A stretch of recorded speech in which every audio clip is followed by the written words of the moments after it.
everybody, and welcome to Putting the Horse First. My name is Isabeau Salas, and my co-host is Callie Klein. And our guest today is Cindy Roragen. She runs the Bix Ro Horse Haven. All right, Isabeau, Cindy, so nice for us to get together today. Theme and our interest is in putting the horse first. So Cindy, could you tell us what it means to you to put your horses first? Oh, absolutely. For me, putting my horses first is quite simply, it's putting their needs first means recognizing first and foremost that they are a horse. They're not a human. And through that respect and ongoing education, I like to think I'm giving my horses a better life by respecting them as the creatures that they are. That is so cool. And Cindy, you and I met, I remember several years ago, and you told me that horses are actually sentient.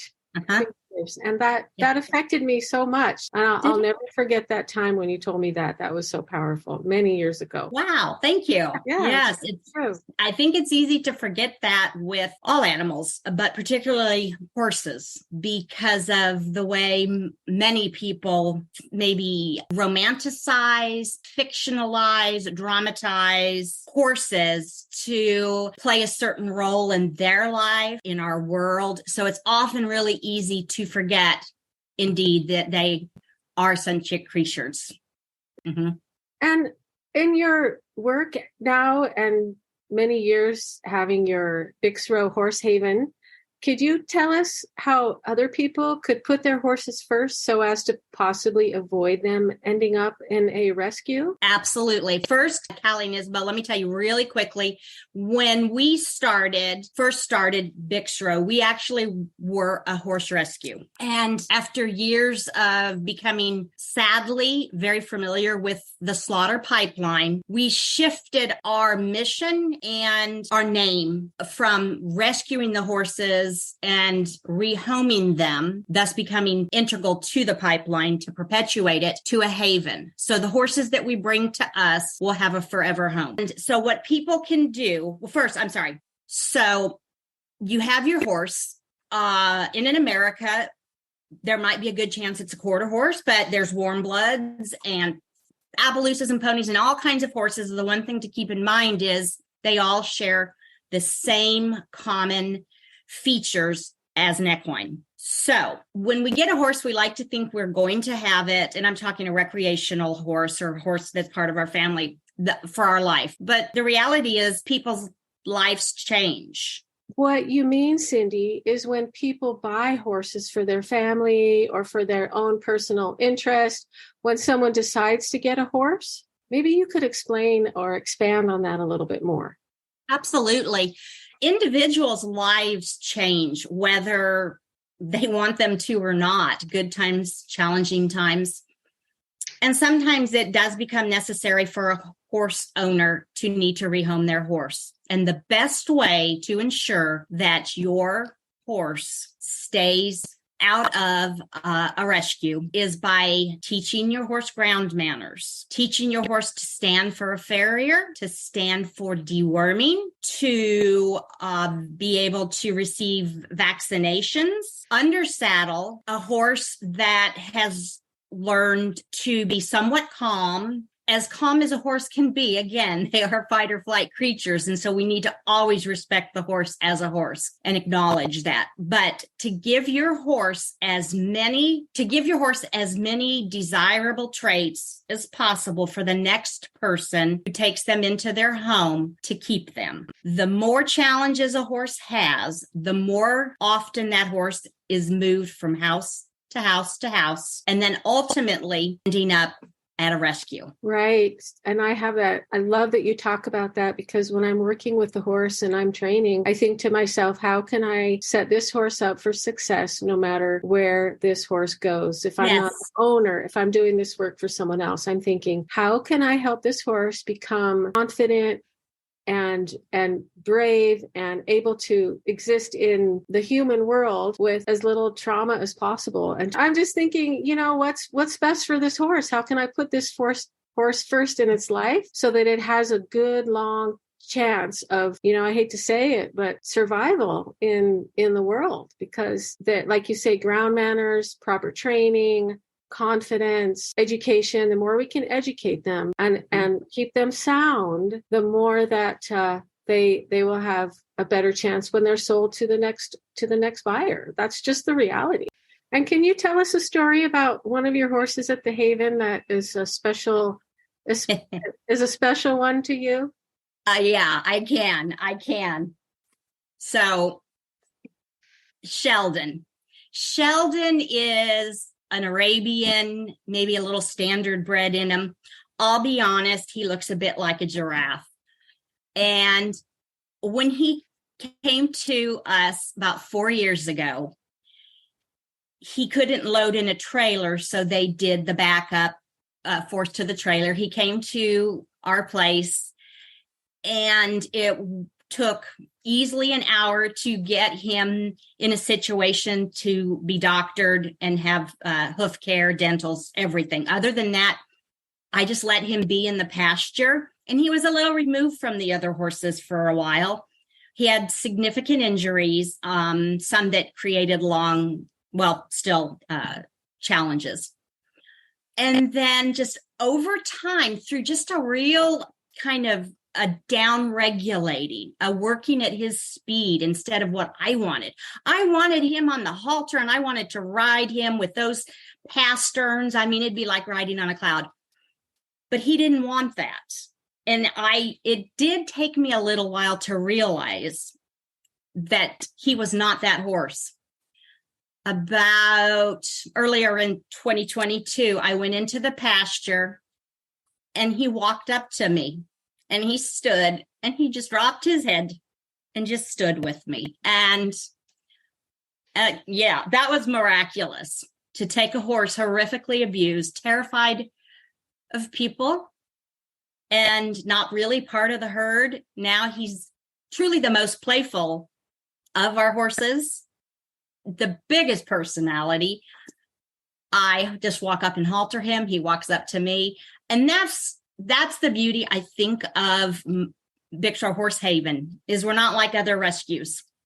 We don't bring a horse in to turn him around to rehome. We bring them here for life. And that gives me 4 years to do like what we did with Sheldon. That is so amazing. And I was wondering if you could talk about how people can research havens and rescues, or the idea of what they're looking for, and decide, how can they do the research and decide if they want to support or help? Oh, absolutely. Well, first of all, in the United States, there are approximately 500 horse rescue organizations with different philosophies. So I would say first, as an equestrian horse person, decide what your values are with horses. And then super simple search for horse rescue, and you will see listings for every state. And you can decide, do you want to stay in your home state? Do you want to donate to another state? Perhaps your preference is, instead of donating cash, you would like to do a monthly feed contribution or something like that. So kind of put those in your search engine, and then touch base with that rescue. And again, find out what their philosophy is. And do know that almost all rescues do rely solely on donor support to keep running. And unfortunately, COVID created some hardships in the rescue community. Right. And so if people want to support a rescue or a haven, what can they do on a small scale or even a large scale? On a small scale, super simple. Contact the organization and find out what is the primary feed they feed their horses. Go to chewy.com or any other delivery source of horse feed and send a bag a month. That helps. That makes a difference. And most typically given senior feeds are around $30 a bag. That makes a huge difference. On a larger scale, perhaps somebody would like to sponsor the horses' annual dentals. So perhaps they want to make a contribution to the dental professional for this number of horses at a rescue or haven. That's a big bite to our budget. That was good. Yeah. Vaccines. I do farrier trims every 6 weeks. So that adds up. So there's small ways. Just do an auto delivery of horse feed. Do a monthly contribution of something that's manageable, $50 a month. Trust me, it makes a difference. BixRo has a firm policy. 100% of contributions go to the horses brought in as rescues. No support goes to my personal bridle horses.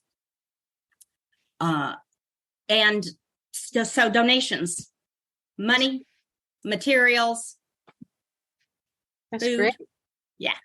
Is there any need for any training or volunteer possibly support for? Oh, good. Thank you for mentioning. Thank you for mentioning that. I think we as horsewomen get used to getting our day going and just pushing on through. Every horse rescue that I have consulted with, and I have, as I was forming BixRo, have spoken with many and visited many. Everybody needs volunteers. For instance, at BixRo, I need help turning horses from pasture to pasture. I put masks on in the morning, take them off after the sun goes down. Having help with that would be amazing. I check for injuries daily. Having somebody knowledgeable to help with that would be fantastic. Even filling the stock tanks is, for me, an hour and a half of my time. So volunteers doing the manual labor, and anybody that has horse skills that might want to do some groundwork would be amazing. It would be so fantastic, for instance, to have some straightness training work done with several of the horses here at BixRo to perhaps help them age more gracefully, plus interact. That's so amazing. Isabeau, are there any other questions that have come up for you while we've been talking? And Cindy's been sharing these amazing concepts and ideas and all that she's doing in her haven. Has anything else popped up for you to ask or for Cindy to expand upon more? Yeah, sure. There's a lot of talk in the horse industry about how riders do not have enough horsemanship skills. And I've been wondering for several years whether there could be a partnership between rescues and havens and sanctuaries, helping people to get the on-the-ground experience about taking care of horses. People complain that young people don't have enough experience. There's re-riders who want to get back into riding now that they're adults, but it's been 25 years.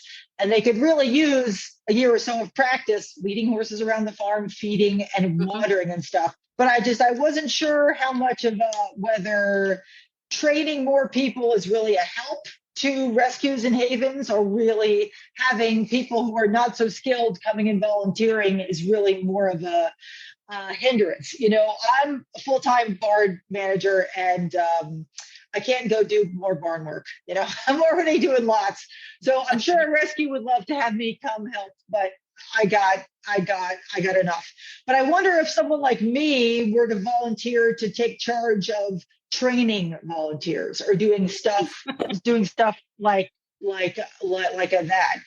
And does that then burden you with extra also just liability? Are you going to have now a liability policy, a workman's comp insurance policy, or something to cover all these people who are coming onto your property? That's a really good question. I have an umbrella policy through my insurance carrier, so I'm actually set there. But that was a good question, and that was something I did need to make sure I had in place. A hindrance? Gotcha. Absolutely not. Might it take me a bit of time to introduce the horses here to somebody and their ways of interacting, because it takes many years. I've been working with horses since I was 12, and there is so much more that I don't know than even I think I know. But in the long run, that's amazing. Not only is it amazing to help the organization, the Rescue Sanctuary Haven, but it really helps our upcoming generation of horsewomen and men become stronger handlers with horses, better riders. I would love to have somebody like you two come and teach a group of maybe 4-H kids or just starting riders to ride. Mm-hmm. That's cool. That's awesome. So as I've been watching the rescue and rehoming efforts really evolve. So yes, the issue of people being up to the challenge of training that horse so that it can be good for another home. It's tricky. So I see why you moved to being a haven as opposed to rehoming, because the rehoming project over the past 10 or 15 years, it's become apparent that that's kind of tricky. I have seen some thoroughbred breeders who are the smaller scale breeders who are starting their horses at home, just like a regular horse. And instead of going to a horse show, it just goes to the racetrack. Just there's plenty of people for whom horses are, they have a different thing. It's more just a product. More of a tool. Yeah. More of a tool. Yeah. That they work in their more of a tool. At the NFR every year in December, the winners are earning $175,000 a day when we have sports involved with the horse. So I would say that here in our podcast, when we put the horse first, that we really are trying to put the horse first, which means the horse comes before the trophy. The horse comes before the event. So if the horse isn't sound that day or isn't maybe up to par that day, then the horse comes first, not our goals for what we want to do that day. I mean, it's a daily thing. It's a moment by moment thing for me. Yes. And I mean, I'm just not having, and this got me in a lot of trouble when I was young because I had not gotten it figured out. I'm not having fun if the horse is miserable. You know, if the horse is obviously upset, this is not fun for me. I only enjoy I love to jump. I love to do all kinds of fun stuff. But if the horse is miserable and having a meltdown and upset, or if then that's just not fun for me. That's not my definition of fun. Exactly. I think that's so, in like a relationship, when there's a discord in any relationship, it doesn't feel good. It's not positive, it's not uplifting. And so to even have that concept or idea that my horse doesn't feel good right now, my horse isn't enjoying the process, there's something wrong going on here. And so, that's relationship, that's partnership. And you're putting your horse first and you're saying, what can I do better? What can I do to help my horse become better? What are the things that I need to do to change this situation for my horse? I love that, Isabeau. I love what you said. That's great. All right. Cindy, is there anything else you want to add? I'm going to add one thing, and this is an ask of the viewers. A study was done on the number of horse owners in the United States that has the capacity, that is land, shelter, and finance to bring in a companion horse. So in other words, a rescue horse. And the number far exceeds the annual number of horses that are moving to rescues, which is about 30 to 60,000 a year. There are 200,000 unwanted horses at any time. Unwanted being somebody who decides they don't want their horse and they surrender it, whichever way. But if each horse owner who has the capacity and the interest, because that is part of capacity, is the interest in the physical ability and the mental ability to bring in a horse before that horse enters what is technically called the slaughter pipeline, that can change this whole situation that is fairly horrific. So something for people to consider. Also, I would love to see horse owners on the whole lose the idea that every horse has to have a purpose. If I can tell you how many times, I can't even count, I've been asked, what do you do with your horse? Well, this one grazes. And I watch them play. Well, you don't, do barrels, or you don't do any, like, ride them. And I'm like, well, no, this is not a riding horse. Well, why do you have them? And I said, for the joy of having him. And so he, in this case, has a good rest of life, I should say. And I'd love for people to consider that. Not every horse is thinking there when you take another horse out to ride, darn, why didn't she take me today? And realize giving a good home is enough. Yeah, I think that's beautiful, Cindy. So is what you're saying that there's a large capacity for people out there to actually take in a rescue horse? That's it, exactly. Okay. Because in their mind, if I get this horse, I need to do something with this horse. Oh, okay. That is a very common, perhaps old school, I don't know. But I know where I live in the United States, it is fundamental that you have a horse, you do something with it. And so I think that a lot of people don't consider bringing in a horse because what would I do with it? I have this horse, these 4 horses that I'm already riding. If you have the money, the emotional, the cognitive, and the space capacity, just give him a good home. And I think that it's something for every horse person to consider. And I think it's a new way of thinking about horses where you're actually putting the horse first. I love that. Thank you so much for letting everybody know that that they don't need to have to do something with the horse. They can take care of it. The horse can find happiness, and we can find happiness in just plain companionship. Beautiful. It's invaluable. Let me tell you, the days when I just watch the herd play, they are the most joyful days. More joyful, honestly, than many of my riding days with my bridle horses. So could you let people know how they can find you with your website or email address, and how they can look at your principles and philosophies if they want to maybe reach out to you? Absolutely. On the internet, BixRoHorseHaven.org, and email info@BixRoHorseHaven.org. And that's BixRo.